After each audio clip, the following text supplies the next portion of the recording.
is not quite 11 o'clock on July 31st, 2026. So we are at day 2,189 days since Richard was forcibly removed from his barracks room there on Fort Bliss after he had been whistleblowing, was under protective uh, security.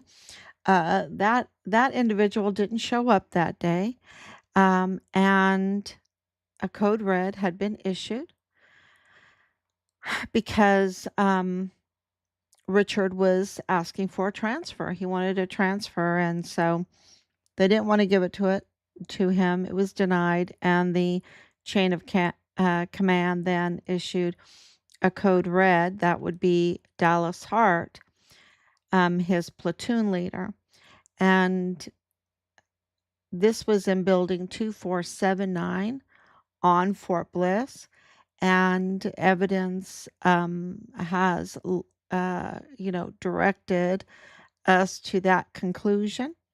Mountains of evidence, so much so that, of course, the Department of War declared Richard killed in the line of duty, and President Trump, with very unusual, not one but two letters to us at the same time, really just one day apart, to clarify what happened to Richard, and of course, just to pour acclamations on him as a hero, as courageous, as loyal, as deserving of all respect of the nation, that what he did was nationally significant, and his name is indelible, and on and on and on and on. So that letter is right behind my shoulder. And so, and then, of course, there was another one, a more strategic one, for accountability. And so we've been entrusted with that, and we have been working very hard in the very vicious negotiations for the repatriation of our son's remains, because all of this is without receiving our son's remains, because after they took his life in building 2479 on Fort Bliss, they stole his body off of Fort Bliss and trafficked it to Juarez, Mexico, which is right across the border. You could even walk there from the base. You could, if you wanted to, you could walk there. It would be a hike, but you could walk there and cross the border. And of course, they had all the connections and even the contracts with the funeral homes there that have now been. Um, uh, it's kind of like the Fauci thing, right? Now we understand that they are corrupt. Now we understand that what they were doing was a lie, that they were engaged in fraud and exploitation. And the same thing with the Walmart mass shooting that Richard was investigating, that he was reporting. And more information that's coming out, and evidence, irregularities, um, or circumstantial, and then hard evidence, really are leading us to say with confidence that Richard was warning about the planning of the Walmart mass shooting before it even happened. Okay. Before it even happened. Um, so he is the whistleblower, right? He knew, and of course, like I said, the evidence has led us to um, that statement. And if you've been watching for 6 years, you know that we haven't really said anything without thorough investigation. 6 years, day in and day out, to come up with crime, the crime board, and what the evidence leads us to. And we have documented most of that. Well, I shouldn't say most, but a lot of it on this Facebook. Um, to the Facebook community. And then behind the scenes, we have identified the crimes, the criminals, we've documented them, and we have filed them over and over and over again. So it is documented, very well documented. And so we're not saying any of this without something to back us up and to put our names, to sign our names to it. Okay. We're that confident of everything that we're saying is true. Okay, so we have really big news. And I posted it earlier, and we have over 54,000 followers. And the breaking news, it seems to be very, very shadow banned, and for very, very good reason. Um, and a lot of our evidence is shadow banned that we share. Um, eh, and so we depend on you to share it with others, to post it with others, to get this information out there. And that requires sometimes you really searching our site, going on and going through what we have posted and copying and pasting uh, to other platforms to share it, and in chat groups and the likes. Uh, Laura Rodriguez seems to be pretty good at it. She seems to be pretty good at it, and really the uh, individuals that have been with us from the very beginning, I can name them, that have been, I mean, because look, 6 years, over 6 years, right? We're coming up to 7 years, 7 years for the Walmart mass shooting. So 6 years for Richard, and seven. Um, and I didn't even, when those days, of course, July, this is the last day of the month that he was killed. And it has been absolutely um, jaw dropping what has come out 6 years later. So, and we're coming up to the 7th year mark for the Walmart mass shooting. And yeah, we've posted up some reminders. We're going to do it. I'm going to play a video now. I think that's really important. Let's do that right now about Joe Spencer, the Patrick Crusius's lawyer. And what's interesting about Patrick Crusius's lawyer, Patsy, I call him Patsy, lawyer, is that Joe Spencer was not only his lawyer for the state case, but also for his federal case, which is very unusual, very, very unusual, because he had an open checkbook, right? He had the taxpayers paying for the defense of Patsy, and he would not get onto the case unless he got that open checkbook. Which, how did he get that open checkbook? Well, paperwork had to be filled out. The paperwork was fraudulent, and it put the taxpayers on the hook for millions of dollars to defend Patsy. The paperwork was called the application for appointed counsel.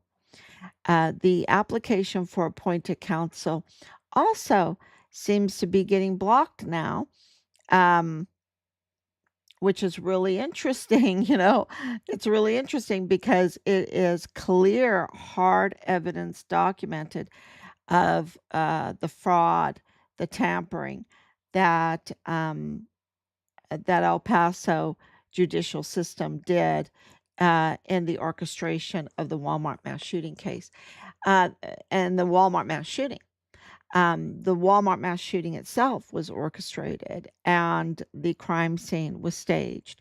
And this was um, not me saying it, it was witnesses that were there. and of course the videos, all the hard evidence of what happened, and of course the timeline.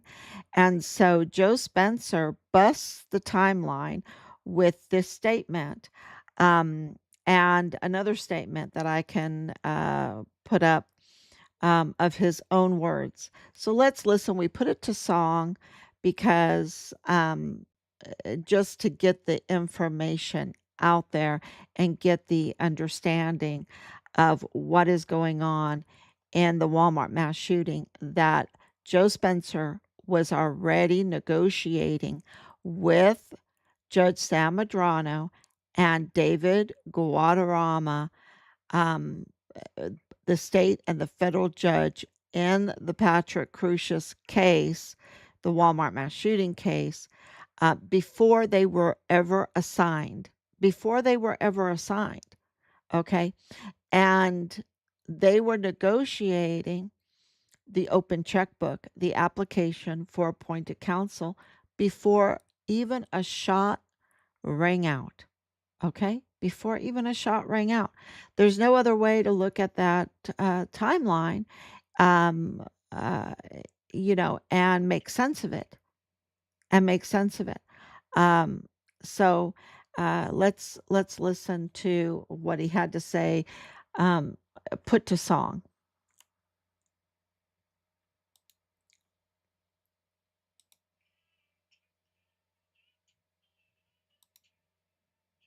Like a mob boss. When I took this case, I told judges Guadarrama and Madrano face to face, I'll get on this, but I won't beg for nickels and dimes. I'm not in this for scraps. It's time to flip the signs. I want that same open checkbook. Let's raise the stakes, but the truth stays elusive while the system just breaks. They orchestrated chaos, placing bets on our lives. Hollering this voice echoes, cause the truth always survives.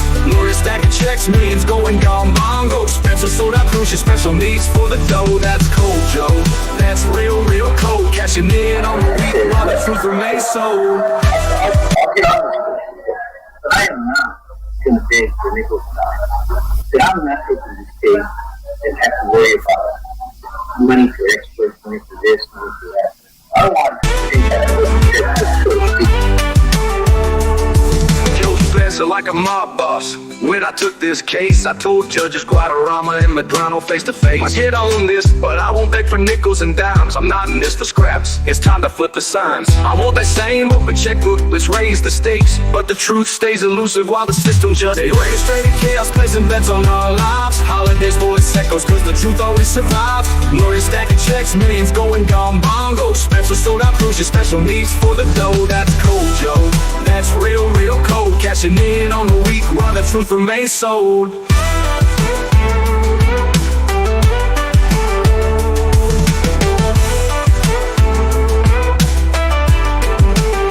Cashing in on the week while the truth remains sold. Cashing in on the week while the truth remains sold. Okay, so let me explain what he said. He said that he told Judge Sam Madrano and Judge David Guadarrama that he would not get on the case for nickels and dimes. He did not want to beg for, a nickel here and a dime there. He would have to get an open checkbook. Okay. And of course, that means the only open checkbook is when you open up the taxpayer's checkbook. Okay. So there is another one. And I really want to play it because I think it's really important. And I will get to the Mayellas too.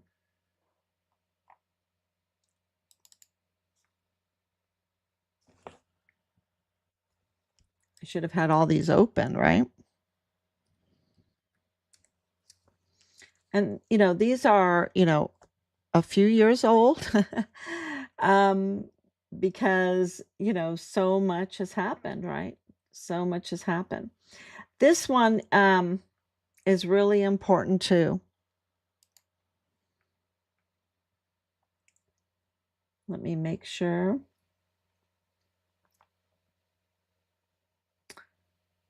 to this day.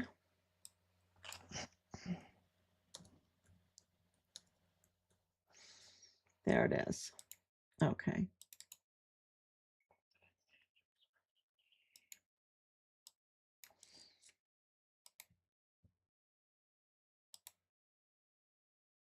Here we go. To this day, Joe Spencer is taunting Patrick Crucius. To this day, he thinks he may have killed one or two. He can't fathom what happened. No, he can't fathom what happened.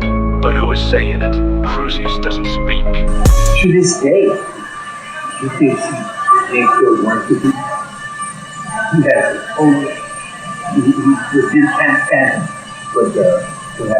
To this day, Joe Spencer's chasing millions, weaving tales of deceit. To the federal court, throwing Crucius in the heat. Joe Spencer lied, he lied to the federal bench. He lied to make a plea deal with a stench, a bad stench. Give him 90 life sentences, 1,000 years.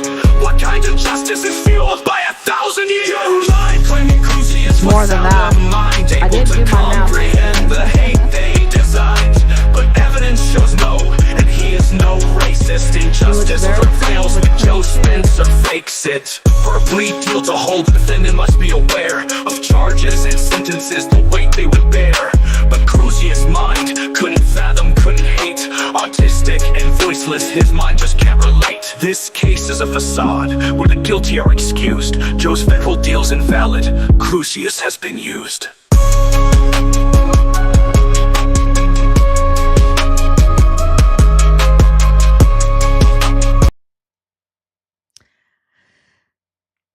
Now, this is important too, the whole statement. And what he's saying is that when he went to go and visit Patrick Crucius, and I don't know if this one is a different, I should have had them ready, but that he went 2 days after the incident. That puts him on a Monday, okay? Because the incident happened on a Saturday. That put him on the 5th, okay? The 5th of August 2019 was a Monday. The incident happened on the 3rd of August 2019. So his recordings, when you, and they're, you have to listen and replay them to really get what he's saying. But it's very clear that before this even started, he was talking to the judges that weren't even assigned yet, organizing how he was going to get paid, and that he wanted to get paid by taxpayer funds because that would be an open checkbook. And that when he first saw Patrick Crucius on the Monday, that means he was already assigned to the case. Okay. And that Patrick Crucius said he couldn't fathom what happened. Of course, he was clean, right? He was what I mean by that is his pants were clean, his shirt was clean, his shoes were clean. We also have him telling the story of how Patrick Crucius turned himself in not once but 2 times. So when you put the timeline together, it's in no way saying that Patsy is innocent. He was there. He participated in this. But, he is severely mentally handicapped or has severe mental conditions. That's how they say it. And yet they never gave him a mental health evaluation. Okay, they never did, which they're required to by law, especially for a mass shooting. And so, the whole case is just one botched and one rigged and one orchestrated piece of evidence after the next. And Patrick Crucius's family is, of course, his brother is the son-in-law to the federal courthouse manager. The his his brother-in-law is in the DA's office with Jaime Esparza, is in the FBI, the Mayella family. They're in the FBI field office there in El Paso, working along with uh, uh, the investigators, the lead investigators from the FBI office that did not secure the crime scene for 2 days, for over 48 hours. You're talking about a massive shooting, and they did not secure the crime scene for 48 hours. And um, and here Patrick Crucius's brother-in-law is working with the lead investigator, David Frost and Todd Petkus. And David Frost turns out to be an active duty NCO right there on Fort Bliss. You know, how is that happening? And part of the Fiscalia, the office, the Mexican office across the border. Are they on the paycheck there? Because we know that there's secret paychecks there, but that takes you in down another path, right? But what I can tell you is that the lead investigator was accused of um, the worst type of crimes against a woman with multiple individuals, the gang kind of crimes against women. And it is, I mean, it's a mess. It is a mess when you look at the evidence. And it tells you that this was uh, criminal individuals that orchestrated this mass shooting, and that Patrick Crucius was one of them, and that the Michael Mayella family that was even in the Walmart cybersecurity office, right, in control of all the videos in the Walmart, all the CCTV footage. So yeah, it is in Texas Tech University Health Science Center, and in accounting, and in mental health. And so the Mayella family is absolutely entrenched in the power structure in El Paso. But the media told us that this was a white supremacist who randomly picked El Paso, didn't know anyone in El Paso, that he was a lone shooter, and everything is a lie. It is all a lie what they said, because it wasn't a random choice. It was orchestrated. He does know people. He knows people in very high places, and um and this was not when your main kill, execution style kill in this case is a German national. This was not a racist, a Mexican racist hit. Okay. So, and of course, this comes also with the fraudulent distribution of the Walmart mass shooting victims funds from all the donations that amounted to over $12 million that was being investigated too, how they were fraudulently distributing that money. So, and who was handling that money? Well, El Paso Community Foundation, Westar Bank. Okay, the exact El Paso cartel, in alliance with the specially designated terroristic organizations of Sinaloa Cartel, the CJNG Cartel, and the Juarez Cartel. So this was uh, uh, very, very much, and when you look at the timeline, um, you have the third, you have the morning of the fourth at 5 o'clock on a Sunday, where they approve the application for appointed counsel with 0000, so that Joe Spencer could get his open checkbook. Well, Patrick Crucius was loaded. He comes from a loaded family, from a family with a lot of money. And you can see their mansion. You can see, you know, so this was all fraud to charge the taxpayers, and it was shotgun approved, right? I mean, shotgun approved, and I hate to use that word. I shouldn't use that word in this, but it was speedy. It was super speedy at like 5:43 in the morning on a Sunday, that they approved the application for appointed counsel without a review of his finances. Okay. They said that he was worth 000 and had zero expenditures. Well, then who bought the rifle?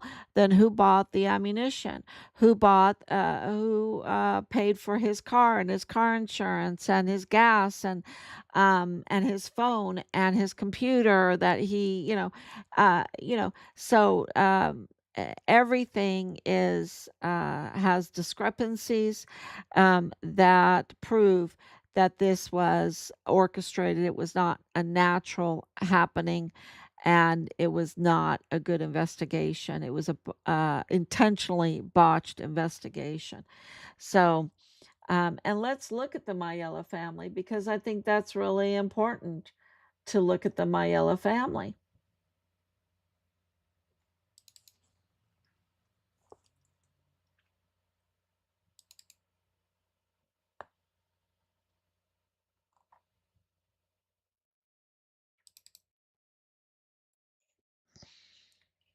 Are shushed like my in the Walmart shooting case. Some names are shushed like my in the Walmart shooting case. Some names are shushed like Mayella are hushed. It's Patrick Cruz, yes, El Paso family. They're in the federal courthouse, literally, because his brother Brian married a Mayella. Cause Patrick's brother married a Mayella.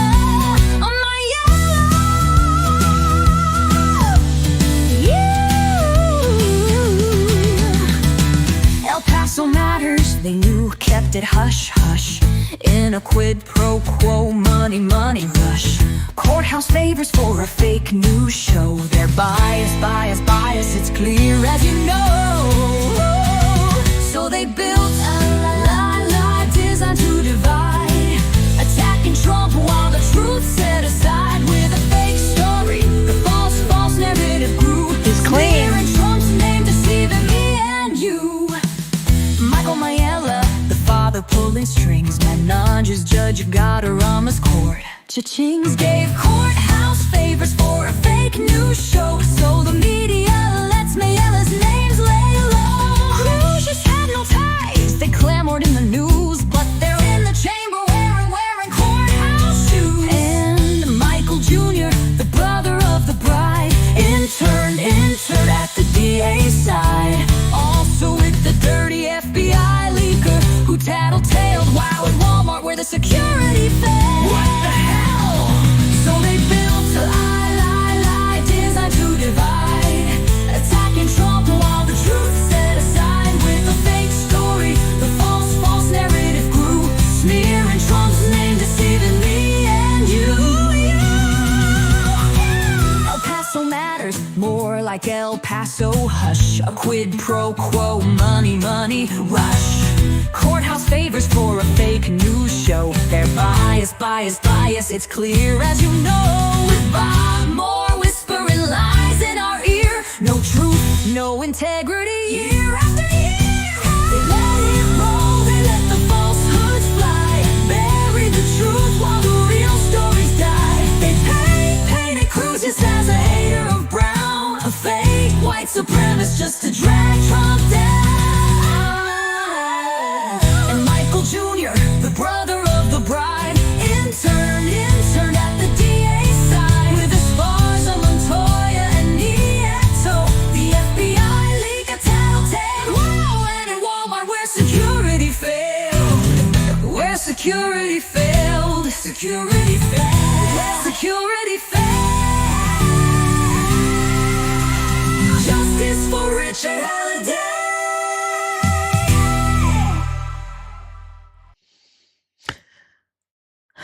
Okay, so the question is then, how in the world did they get away with it? How did they get away with it? You're talking about the courthouses, the federal courthouse, the state courthouse. How did they get away with it with the law enforcement? Because if individuals like our family with not the access, not the resources to investigate, of course it has taken us much longer than it would take them to know the truth. um you know and they knew the truth very, very early, because it was through El Paso Matters, a article that we discovered that the Mayellas existed. And that was in July of 2020. In July of 2020, this article talked about the Mayella family of Patrick Crucius. And we were, and their position, right? Their very high position in the federal courthouse, being Michael Mayella Sr. And, coming, and we were doing a whole different investigation when we came across that. And we were absolutely stunned. It was an all nighter. It was an all nighter to figure out what the heck was going on. That Patrick Crucius was not a lone shooter, that he did not just randomly pick El Paso, that he was not racist at all. Even Joe Spencer says that in our recordings.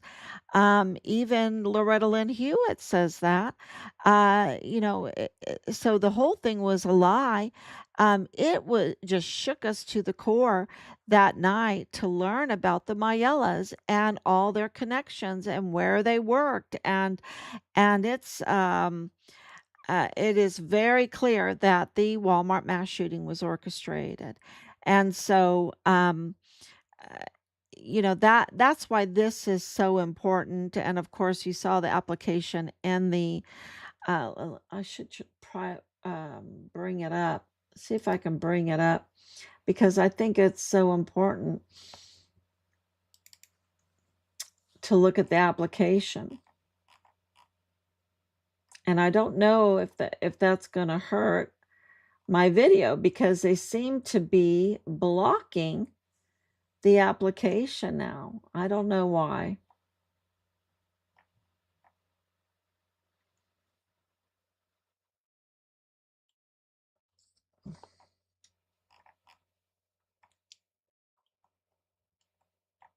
Here it is.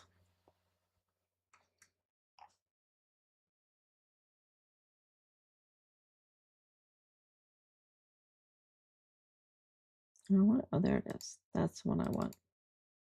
Because I have one that's marked. Let me put this in the right situation here.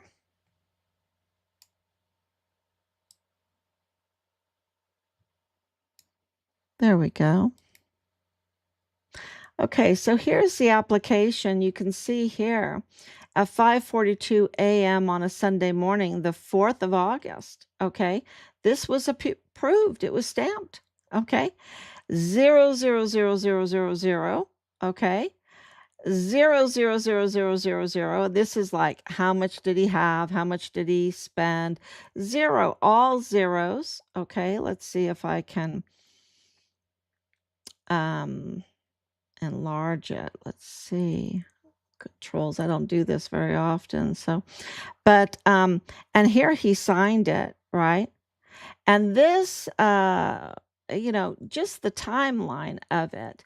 So it happened in the middle of the day on August 3rd, and already at 5:42 in the morning, it's been approved for an open checkbook. That's what this is. This is the approval for the open checkbook for Joe Spencer. This is the receipt for that. And it is fraudulent because Patsy had money. Okay. He had money and he had expenditures, and they just did not do their due diligence in a mass shooting case, okay, that was this big. There's you can just tell there's botched everywhere. Botched everywhere. So, and so there's no getting around it, except for the media not picking this up, right? The media is complicit to this whole fraud, just like they were complicit with the Fauci, right? With the Fauci, the rat Fauci. I wasn't complicit with him, but the media was very complicit. Matter of fact, we got a lot of uh, retaliation because of our stance against Fauci and his, because, it was because of his recommendations and his policies that it made it possible for them to target our military, and of course is responsible partly, hugely, for the death of our son. So, along with the FBI, along with the chain of command, along with the killer, Dallas Hart, um, so it is just very personal to us when they are tampering with documents and tampering um, with cases and everything. And so, which leads us to the really big news. Let's turn this off, and I will talk about how Judge Madrano created his own police force, illegal courthouse police force, okay, inside the El Paso courthouse. And why did he do that? Okay, he did it in 2021 when Jaime Esparza retired. Jaime Esparza was the DA in El Paso and gave him protection. And when that protection, protection meaning criminal protection, because this is a criminal enterprise. Okay. They are using taxpayer money, taxpayer funded positions to conduct a criminal enterprise that is an alliance with cartels that have been designated as foreign terroristic organizations and specially designated terroristic organizations. So, really, very, very serious national security emergency. Um, and of course, that's why they have tried to block us every which way, um, and still do. But the truth is coming out. And um, oh, so, why did Judge Madrano in 2021 with the Council of Judges? Now, listen to this. The Council of Judges, the Council of Judges police force, right?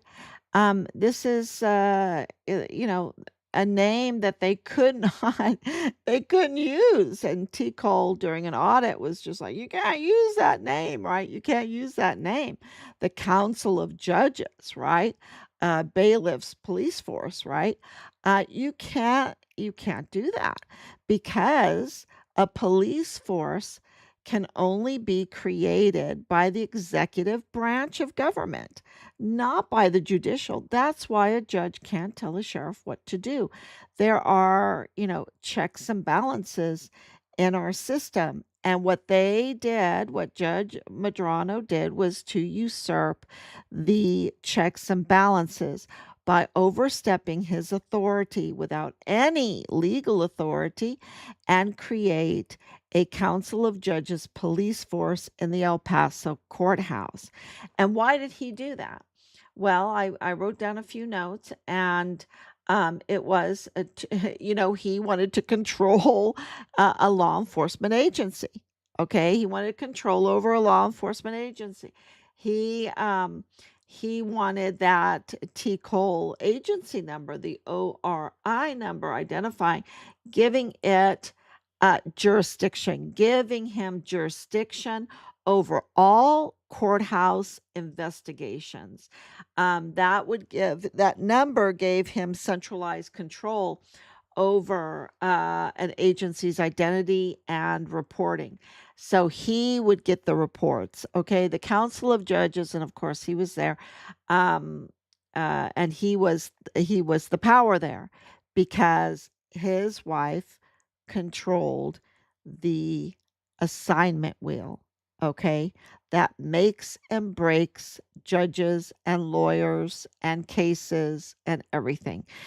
The tampering, the control over the assignment wheel is, was his glass ball, right? Is his wand, is his sword, is his whatever you want to say. It's his power, and his family had it. She had control over the assignment wheel, and she was willing to tamper with it. Okay, to tamper with it because she had Jaime Esparza to protect her, and when Jaime Esparza retired, they needed a police force to protect them that they could control, and that they can control what was going on in the courthouse, so that they wouldn't have out of control whistleblowers, right? Whistleblowers telling about their criminal enterprises, um, criminal cartel terror or organized crime. Um, so this gave them the jurisdiction and eliminated independent oversight. Even T. Cole was stuttering. Even T. Cole was in chaos, didn't know what to do. Okay. Even they were in fear. Even they were intimidated. Even they couldn't do their job. I guess they can do it. What do you mean that you guess they can do it? This is the judicial branch creating a police force. They absolutely can't do it. That is an executive power, not a judicial power. And they did it. They did it. And this is what is being right now investigated, and we're breaking this story, and it seems that they are, and I'm going to keep posting about it because uh, this uh, this is so important because all the cases that go through the courthouse are being manipulated by the assignment will, by manipulating judges and manipulating lawyers and intimidating them, because if they don't have a free assignment will, then they are not free to do their jobs. If they have a person that is controlling, tampering, and manipulating the will, then they have someone that is wielding power that is not theirs, but that can end their career. Okay, that can absolutely end their careers. And they work too hard to get to that for that career, and they have mortgages to pay and car payments to pay, and so it's very intimidating when you have a person that has power over you that can make or break you. Um, so the control over the allocation of the court. Okay, felony and misdemeanor cases, yeah, security access, yeah, they had all that. But this is, so I mean, this is huge, huge crimes. And then, of course, the leaking, which is felony, of sealed cases, right, to cartel, uh, and then those cartel being designated terroristic organizations. I mean, you're talking about serious, serious national security breaches and crimes that amount to treason. So this is, we're not talking about stealing a diamond necklace or, $20 or whatever. This is very, very serious. This is threats to our national sovereignty and to Mexican national sovereignty. And there's a pattern, right? There's a pattern over and over and over again. And of course, the Madranos being the Chavez and the Carzoli, giving the Chavez and Carzoli family this kind of power, and them targeting Richard and targeting our family is also evidence that tells you what they're up to, that they're up to no good, that they're absolutely up to no good. So, and then of course, we had a post that we were made aware of, cynical Publis,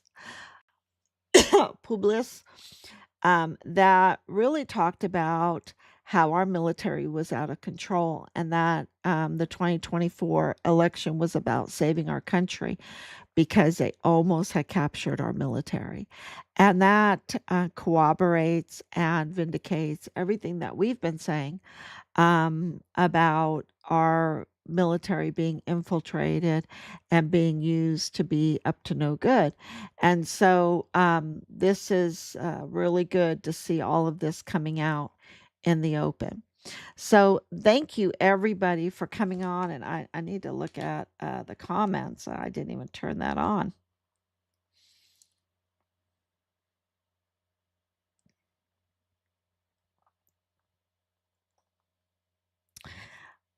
Oops. Okay. Thank you so much. Maximum corruption in El Paso, 100% Anorak. Thank you so much for coming on. Yes, there is so much fake news. KTSM. You know that Eric Pearson, who is the CEO of El Paso Community Foundation, used to own KTSM. And so KTSM was also used to target us and used against us. The same thing with the other local news there. They're really under control. It's kind of like what was going on in the courthouse. You couldn't really. I think that it gives you a little bit more mercy for these other judges and other lawyers when you see that the courthouse was captured and was threatening them so bad, threatening their lives so bad. Um, when you have a person that is protected and that is in charge of the assignment will, um, and their husband is a judge on the council of judges that has created a police force within the courthouse that can control cases and evidence and witnesses and lawyers and um yeah it gives you a little bit more perspective on the situation that they were in and they still are in and what needs to be cleaned up. We're really zoning in, focusing in on uh, the real criminals. And Sam Madrano is Sam Madrano and Bernadette Madrano are it really. And of course Joe Spencer, because he knew all the time about the Mayellas. Okay, they run in the same circles. They probably go out to eat and play golf together and everything. But yeah, this is that he absolutely knew. He probably went to the wedding. He probably went to the wedding. Oh yeah, the Crucius Mayella wedding. Let's go to it. Oh, wasn't that a blast? Wasn't that a blast? This is what was going on because the wedding was in San Antonio, y'all. It was not in El Paso. So yeah, it is really, really criminal that what they withheld. And of course, Judge Guadarrama knew who Michael Mayella was because he was his manager. So it is very, very criminal. Judge Victor Salas, divorce and custody, ordered $206 a month for four daughters. And after not seeing them for 5 years with 2-year restraining order, let him off with 2 prior felonies. Yeah. Thank you, Laura, for coming on and exposing all of the cases. There's so many cases now that were slanted, that were manipulated because of Bernadette Madrano and Sam Madrano, and I would say Jaime Esparza. And then the council, really because it was Jaime Esparza that gave them the control of protected them while manipulating the assignment will to control the judges so that the Council of Judges would vote in favor for an illegal police force within the courthouse that would do even more damage. And so, yeah, this this is really focusing in on who is behind all of this, and I hope that you share it, share it, share it, share it. It's so important because the media is not doing their job. We're having to do the job of the media. We're having to do the job of the investigators. We're having to do, we're having to do their jobs, and they're in taxpayer-funded positions, right? So, yeah, it sounds a little unfair. It sounds not quite right, not quite right at all. But this is how bad we want our son's remains, and we want accountability for those who participated um, and ordered the code red and hurt our son and desecrated his body. And we want the death penalty on the table. Thank God for Texas that Texas does have the death penalty. So thank you so much, everybody. Please share, share, share. And